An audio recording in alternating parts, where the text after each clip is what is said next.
গুলি খাইছে একটা।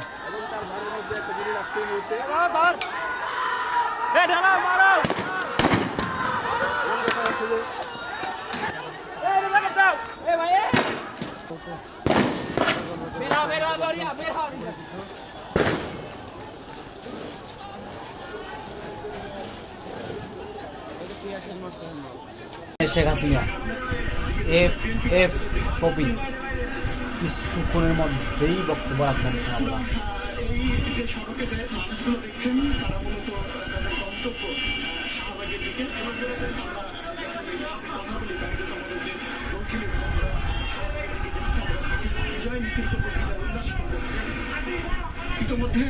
হাসিনা পালাইছে।